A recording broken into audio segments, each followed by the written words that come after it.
Damos gloria a Dios en todos sus caminos, en medio de aflicciones, en medio de abundancia. Nuestro corazón se regocija porque en Él hay certeza de sustento, hay confort. Dios es el que viene y nos da palabra de aliento en medio aún de necesidades y accidentes.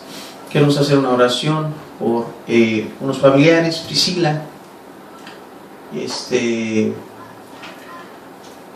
esta mañana yo creo que es necesario siempre poner estos casos en las manos de Dios, porque es de Dios de quien viene toda bendición, toda prueba, toda bendición. Padre Santísimo, a ti te bendecimos en esta mañana, sabiendo, Señor Padre, que tú tienes cuidado de tus hijos, que tú tienes cuidado, Señor Padre, de aquel que clama, Señor, que tu oído siempre está presto, Señor bendito, que no te niegas, Señor Padre, al escuchar el ruego de tus hijos. Yo quiero pedirte, Señor, por Priscila, su hermanita, Padre, que tuviera un accidente, Señor bendito. Yo te pido que las protejas, que los estudios que tengan, Señor Padre, puedan ser negativos, Señor, que no tengan ninguna repercusión, y que tú seas, Señor Padre, quien se glorifique en medio de esta situación. Que sea, Señor, para que te busquen profundamente, Señor. Y es un aviso a nosotros mismos para decirnos que nosotros no tenemos asegurado nada, Señor bendito. Que el día de hoy somos, Señor, pero en un minuto, Señor Padre, tú puedes quitarnos el aliento de vida. Bendícela, Señor Padre, pon tu preciosa mano, te lo ruego, Señor, por el poder de tu Santo Espíritu, en el nombre de tu Hijo Jesús. Así sea, Padre. Dale confort, Padre, dale certeza y dale fe, Señor Padre, a su madre, a sus padres, Señor Padre mío. Te lo pido en el nombre glorioso de tu Hijo amado Jesús. Amén. Amén. Pues qué bendito es Dios, qué precioso, qué santo, qué puro es. Nos deleitábamos ahorita en la alabanza. Este canto prácticamente es un clamor de decirle al Espíritu Santo: muévete en mí, toca mi vida y mi corazón. Así como decimos cuando el Señor Jesucristo le preguntaba cuál era el mayor mandamiento, y Él les decía: amarás al Señor tu Dios, sí, con toda tu alma, sí, con todas tus fuerzas. Con todo debemos amar a Dios. Entonces Dios debe de cubrir en sí todo nuestro cuerpo, alma y espíritu completamente. Por eso es necesario que nosotros estemos sujetos bajo la poderosa mano de Dios. Dios, una vez que nos ha tomado después de vivir una vida nuestros placeres, que no nos atendíamos, no nos preocupábamos por levantarnos temprano, levantar una oración. Antes, al contrario, éramos tan perversos, tan malos en nuestro corazón, que había veces que hacíamos un robo y entonces: por favor, Diosito, ayúdame, que se me haga. Oh, Dios mío, que no me agarren. O sea, bien torcidos, cegados totalmente, usando el nombre de Dios en vano. Pero cuando Dios viene y nos da ahora una nueva vida, que ahora solamente dice: solamente sírveme, se presenta, viene ese arrepentimiento precioso, viene esa fe, esa certeza de que vamos a recibir conforme a su voluntad, no conforme a nuestro deseo. ¿Por qué? Porque ahora Dios nos ha adoptado, ahora nos ha tomado, ¿sí? Recordemos muchas de las veces que en la Escritura Dios nos ha mostrado un amor. Primeramente se lo declaró a su pueblo Israel. Les decía que con amor eterno les había amado, con amor eterno, ¿sí? Y aún a pesar de situaciones de que Dios se había dado por ellos, sin ellos haber hecho nada, Dios se presentaba ante ellos como algo muy personal, como esposa y como esposo, ¿sí? Dios siempre ha mantenido en nuestras vidas como humanos siempre la imagen del esposo y la esposa. Dios nos ha llevado a querer tener una relación con nosotros, ¿sí? Por eso es que es necesario que nosotros verdaderamente conozcamos la voluntad de Dios. Nosotros como iglesia, aquellos que hemos nacido de nuevo en Cristo Jesús, que hemos sido lavados, perdonados, que Dios nos está llevando en ascenso, aún aquellos que apenas se están conociendo, Dios les ha tomado y Dios no los va a defraudar, porque Él es un Dios fiel, Él es un Dios que no miente, y si Él dice que nos va a guardar, Él lo va a hacer, porque Él es fiel, Él no es mentiroso, va en contra de su esencia de Él, Él no puede mentirnos.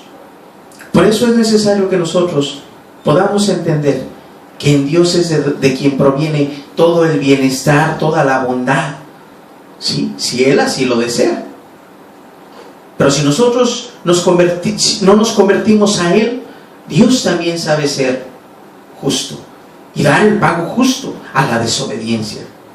Por eso es necesario que nosotros seamos una iglesia fiel.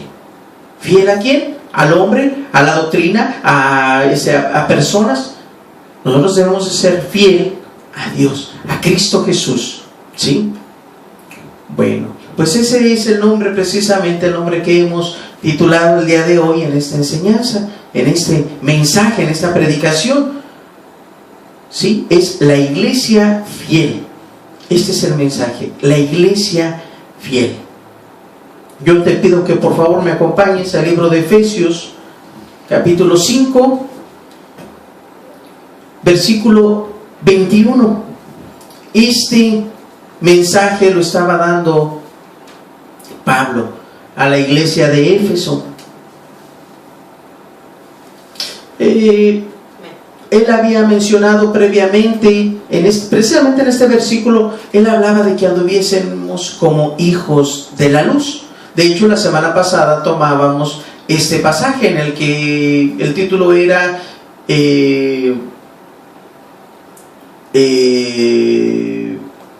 ¿y tú amas a Dios? Ese era el título de la semana antepasada. Entonces, estos pasajes, hermanos, no es que sean que nosotros estemos programando, vamos a darle una secuencia, no. Realmente nuestras predicaciones no se basan en algo esquematizado, ¿sí? Sino que nosotros oramos y conforme lo que el Santo Espíritu de Dios nos haya marcado, nos haya revelado y nos haya dado el Espíritu Santo su sentir, es de la forma en que nosotros estamos llevando este maná. Porque nosotros nos presentamos delante de Dios y decimos: Padre, van a venir tus ovejitas, no soy vasto para yo poderles proveer de mi propia palabra, sino que nosotros tenemos una dependencia del buen pastor, de aquel que nos viene y dice: ten, hijo, yo quiero que les dé este. Y este mensaje es precisamente para todo aquel que está escuchando este mensaje. No es obra de la casualidad, sino que Dios conoce a cada uno el corazón y la necesidad de lo que nosotros tenemos necesidad en nuestras vidas. Este mensaje entonces le hemos titulado La iglesia fiel. Vamos a leer entonces ahora sí en Efesios 5 versículo 21. Dice de la siguiente forma: someteos unos a otros en el temor de Dios. Las casadas estén sujetas a sus propios maridos como al Señor. O sea, así como a sus maridos, también al Señor. Porque el marido es cabeza de la mujer, así como Cristo es cabeza de la iglesia, la cual es su cuerpo, y Él es su Salvador. Así que, como la iglesia está sujeta a Cristo, así también las casadas lo estén a sus maridos en todo.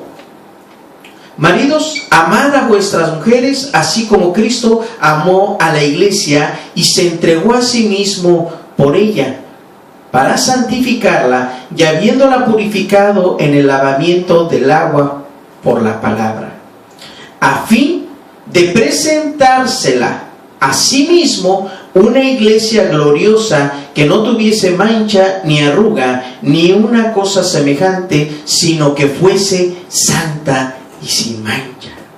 Aleluya. Vamos a darle el paso a Dios para que Él sea quien tome control de este mensaje. Padre glorioso, te glorificamos en esta mañana, Señor. Reconocemos, Padre mío, que tú eres todopoderoso, que tú eres un Dios personal, que se mueve en los corazones, que escudriña la mente, el corazón y aún las intenciones de este corazón. Te pedimos, Santo Espíritu de Dios, que el día de hoy tú nos bautices, Señor Padre, en tu verdad, que nos laves, Señor, como dice aquí en tu Escritura, con esa agua, con tu palabra, con tu santa palabra, con tu Santo Espíritu, Señor. Lávanos para mostrarnos como iglesia sin mancha y sin arruga, ni cosa impura, Padre mío. Te lo pedimos en el nombre de tu Hijo Jesús. Por favor, Padre, te lo ruego. Amén. Qué precioso pasaje nos está relatando aquí Pablo, en el cual nos hace una muestra de cómo es que la mujer tiene que someterse al marido, así como a Cristo. Y el hombre, el varón, también tiene que ser sometido, tiene que someterse a Cristo para poder guiar a su familia. ¿Sí? Recordemos que una persona, la vida de una persona está prácticamente en un hilo y hay veces que sufre diferentes etapas. Pero Dios, que todo lo llena en nuestras vidas, Dios nos muestra preciosamente cómo es que debe de ser nuestra vida ante Dios. ¿Sí? Nos representa aquí lo que es el matrimonio. ¿Sí? Podemos nosotros decir entonces, reconocemos nosotros lo que es una fuente, pongamos de ejemplo una fuente en la cual tiene varios casos o varias vasijas, varios recipientes. ¿Sí? Cuando estas fuentes de agua lo que tienden a llenarse es de arriba hacia abajo, como una cascada. ¿Sí? De igual forma, cuando Cristo es la cabeza y tú eres el recipiente en el que Dios quiere vertir su bondad, su gracia, su misericordia, su salvación, lo que hace es empieza a llenar esa vasija. Cuando tú estás lleno, entonces empieza a desbordarse eso que es el Espíritu Santo y empieza a la siguiente vasija, que no está desprendida de ti, pero que está sujeta a ti, que es la familia, ya sea el esposo o sea la esposa, los hijos. Empieza a llenar todo eso y entonces vuelve otra vez a desbordarse, porque el Espíritu Santo es vasto para llenar una vida y 2 millones y todo el mundo, los 7,000 millones de existentes que hay ahorita y de los que han existido, lo llena y después esta familia empieza a llenar la iglesia y después la iglesia al mundo. No es al revés. Tú no puedes, si tú eres realmente bendecido y dices que eres muy bendecido, tú no puedes estar bendiciendo primeramente afuera y despreocuparte de lo que Dios te dio como tu familia. Tienes que servirlos, tienes que amarlos, tienes que cuidarlos. Ese es el orden. Porque si no hay ese orden, entonces tú serás como el dicho, que eres luz de la calle, pero oscuridad de tu casa. Entonces debemos nosotros de entender que primeramente el ministerio que Dios da a la persona es primeramente su familia, su círculo más cercano, para poder entonces bendecir a otros. ¿Sí? Bueno, siendo así, nosotros aquí podemos entender que Dios nos muestra que Él quiere una relación y que Él necesita una relación con su iglesia. Por eso es que Él mismo dice aquí, dice en el 26, dice, para santificarla y habiéndola purificado en el lavamiento del agua por la palabra, a fin de presentársela a sí mismo, o sea, Dios mismo, ¿sí? Dios mismo es en sí a quien él mismo presenta a su propia iglesia a sí mismo. ¿Sí? Es algo quizás que pudiéramos decir, es que no entiendo, pero lo que pasa es que Dios es todo. ¿Sí? Dios es el pastor y es el camino de las ovejas, pero también Dios es la puerta de las ovejas, y Dios es la oveja que se dio a sacrificio perfecto, y Dios es el sacerdote mismo, el sumo sacerdote.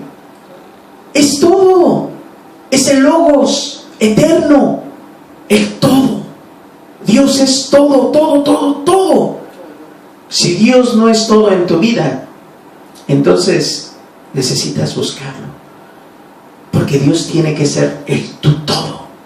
Tiene que ser tu novio, tiene que ser tu esposo, tu confidente, tu sustentador, quien te alimenta, quien te sana, quien te cuida, quien te provee, quien te restaura, quien te da vida. Todo tiene que ser Cristo. Qué precioso es Dios, que dice aquí, para santificarla y habiéndola purificado en el lavamiento del agua por la palabra, a fin de presentársela a sí mismo, una iglesia sin mancha y sin arruga. Qué bonito es cuando una iglesia, la iglesia fiel, está con Dios. Hay una armonía. ¿Sí o no? Cuando hay un matrimonio en el cual tú los ves, están armoniosos, se toman de la mano, se abrazan, están jugando con sus hijos, y tú quizás hasta los ves en el parque y dices, qué bonita pareja. O los ves en el mall, o los ves en la tienda, mira qué bonita pareja. Y mira cómo están, o sea, no es precisamente por la apariencia de que están bien arregladitos, bien maquilladitas, depilado el hombro. No es eso, no se trata de eso, sino de lo que está proyectando los hijos bien comportados, sujetos a los padres. Dicen, qué bonita familia, qué precioso. Así es el hijo, así es la iglesia de Dios, que siendo la novia, la futura esposa de Dios, tiene que ser de una forma correcta, fiel. ¿Qué pasa cuando tú ves a lo contrario? Que tú ves a otras personas en el mismo lugar, en el mall, en la tienda, en algún servicio, en el restaurante, ¿sí? Y van a algún lugar y tú ves a la pareja, los dos, probablemente la mujer hermosa, el hombre guapo, fuerte, qué sé yo, varonil, ¿sí? Y los hijos sin ton y son, corriendo para allá, para acá, molestando a la gente, haciendo travesuras, haciendo maldades. Y el esposo, sintiéndose muy suficiente, pues no le basta a la mujer que tiene al lado, sino que empieza a coquetear con la recepcionista, con la que le está atendiendo, ¿sí? O viceversa. Que el hombre, que la mujer se siente tan bonita y empieza al coqueteo, empieza a su cabello, a cruzar la pierna porque la están volteando a ver de aquel lado, a caminar, a levantar sus manos, o sea, a ajustarse su ropa. Vemos entonces que esto ya no es agradable a la gente. Mira qué coqueta, mira qué coqueto aquel. ¿Sí? Por eso, aquí en la Escritura hemos titulado este título de la iglesia fiel. Dios quiere una iglesia fiel.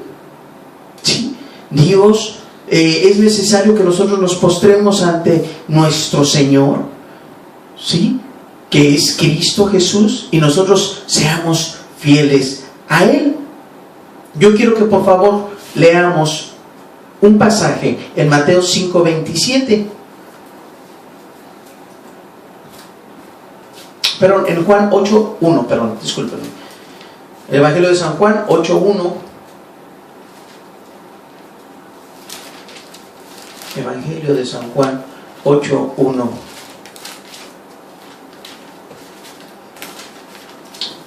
Aquí este pasaje es muy conocido. Sí, es muy conocido este pasaje preciosísimo.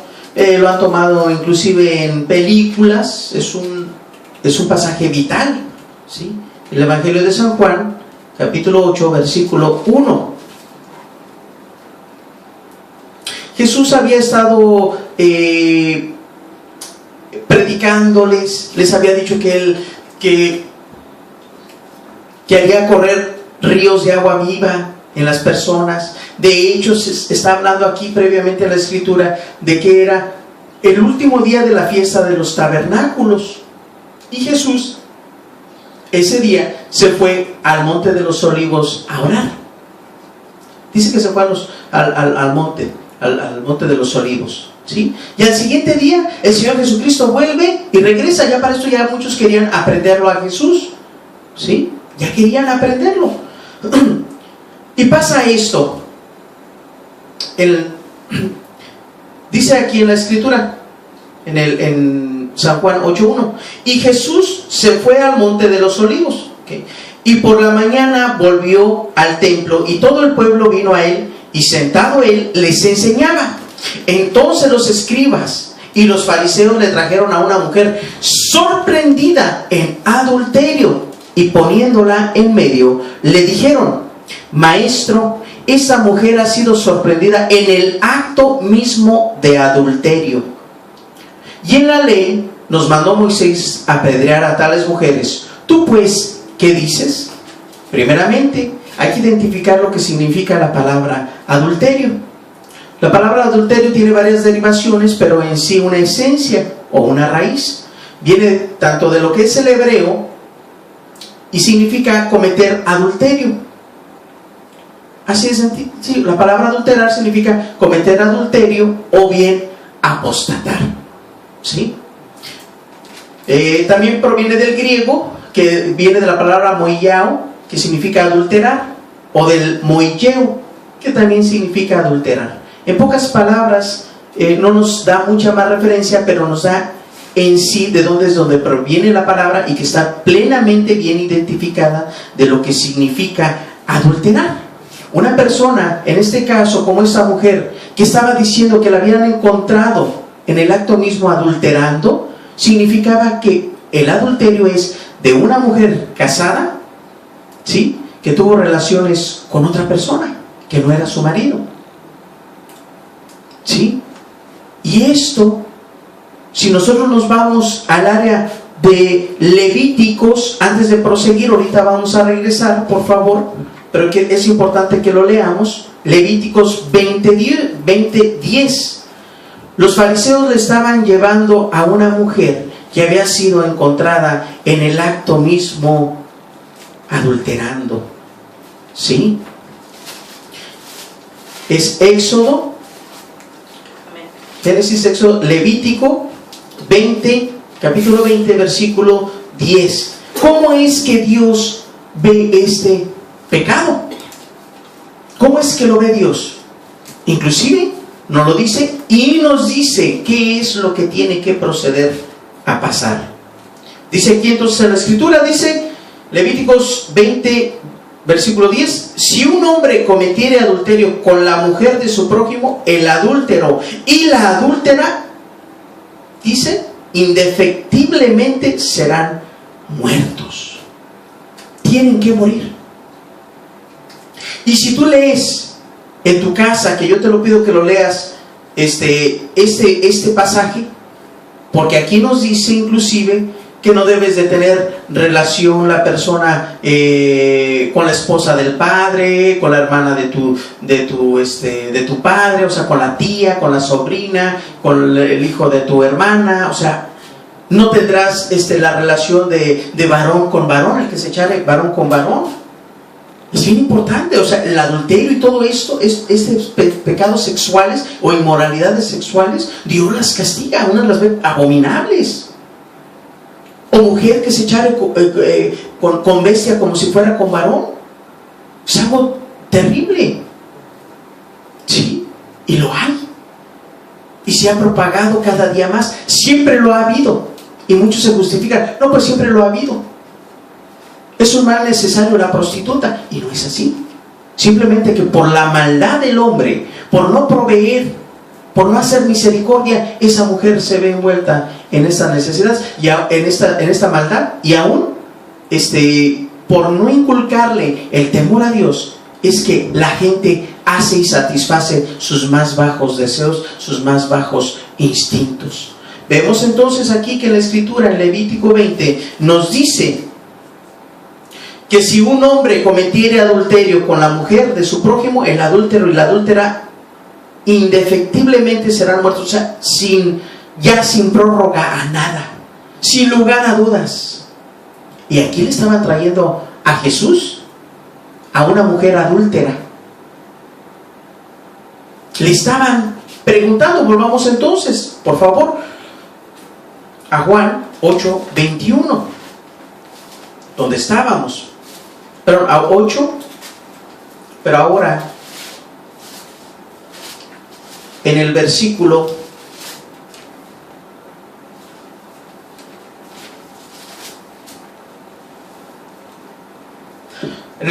5 dice, y en el 4, perdón, versículo 4, 8:4, le dijeron: maestro, esta mujer ha sido sorprendida en el acto mismo del adulterio, y en la ley nos mandó Moisés apedrear a tales mujeres. ¿Tú pues qué dices? ¿Tú pues qué dices, maestro? Porque recordemos que aquí ya querían aprenderlo y le estaban poniendo trampas a Jesús, ¿sí? Dice, mas esto decían tentándole para poder acusarle. Pero Jesús, inclinando hacia el suelo, escribía en tierra con el dedo. Y como insistieran en preguntarle, se enderezó y les dijo: el que de vosotros esté sin pecado, sea el primero en arrojar la piedra contra ella. E inclinándose de nuevo hacia el suelo, siguió escribiendo en tierra. Pero ellos, al oír esto, acusados por su conciencia, salían uno a uno, comenzando desde los más viejos hasta los postreros. Y quedó solo Jesús y la mujer que estaba en medio. Enderezándose Jesús, y no viendo a nadie sino a la mujer, le dijo: mujer, ¿dónde están los que te acusaban? ¿Ninguno te condenó? Ella dijo: ninguno, Señor. Entonces Jesús le dijo: ni yo te condeno, vete. Y ahí para. ¿Qué más dice? Y no peques más. Vemos aquí la gloria de Dios, como Dios mismo, perdonando pecados, ¿sí? Si yo le pido perdón, si yo le hago un mal a Juan y voy con Panchito y le digo: oye, Panchito, perdóname por lo que le hice a Juan, me va a decir Panchito: oye, pues, ¿de qué, José? Si a mí no me has hecho nada, ¿sí? Entonces vemos aquí que tú tienes que pedir perdón a quien tú ofendiste. En este caso yo debería de ir con Juan y decirle: perdóname, Juan, por lo que te hice. Y Juan dirá: ¿sabes qué? Dependiendo de su actitud, probablemente dirá: no, porque lo que tú me hiciste no tiene perdón. O quizás, si él se apiada de mí y hay misericordia y está el amor de Dios en él, me va a decir: ¿sabes qué? Te perdono. Pero bueno, en sí el afectado es el que debe de perdonarle, porque Jesús estaba perdonando pecado. Porque cuando tú pecas, el pecado es hacia con Dios. Tú pecas con el hombre y pecas hacia con Dios, porque Dios creó a esa persona a imagen y semejanza de él. Por lo tanto, Dios poniendo en nuestro corazón el no hacer mal a los demás, en el segundo mandamiento: y amarás a tu prójimo como a ti mismo. Es por eso que entonces nosotros pecamos en contra de Dios. Quiere decir que Jesús aquí nos está diciendo de una forma indirecta que Él es Dios, porque Él es el que está perdonando el pecado. Yo no puedo perdonar tus pecados, puedo orar por ti, sí, pero yo no puedo perdonar tus pecados. El único que perdona los pecados es Cristo Jesús. Aleluya, es Dios, ¿sí? Vemos entonces aquí que Jesús veía que era mal ese pecado. No le dijo: y cuando ellos vuelvan a venir, tú vienes conmigo, tú sigue pecando y tú vuelves otra vez a venir conmigo, y yo les vuelvo a decir cosas. Dice que escribía en la tierra Jesús, y que empezaron a irse desde los más viejos hasta los postreros, o sea, hasta los más jóvenes. Cuando una persona tiene un camino tan largo del pecado, es muy probablemente que esté sucia esa persona en su pecado, llena de pecado. Por lo tanto, aquella persona que tiene más pecado es consciente de que tiene muchos pecados. Pero aquel que empieza su caminata de pecado, hasta empieza a redarguirse rápidamente. Ay, estoy pecando, ¿qué estoy haciendo? Entonces, vemos que Dios quiere en nosotros que seamos genuinamente, que nos arrepintamos de nuestros pecados y que reconozcamos nuestros pecados. Cuando Jesús escribía en la tierra, probablemente les hacía recordar los pecados en los cuales tenían. Por eso aquellos de entre más viejo, pues más pecado. Entre más nuevecito, pues menos pecado, por decirlo así, parafraseado. ¿Sí? Vemos entonces que Dios aborrece el pecado, pero Él venía a salvar ahora, porque nadie había podido cumplir la ley, porque nadie tenía temor de Dios. Pero ahora Dios se compadecía ¿de qué? De la persona que estaba sumergida en su pecado en su totalidad.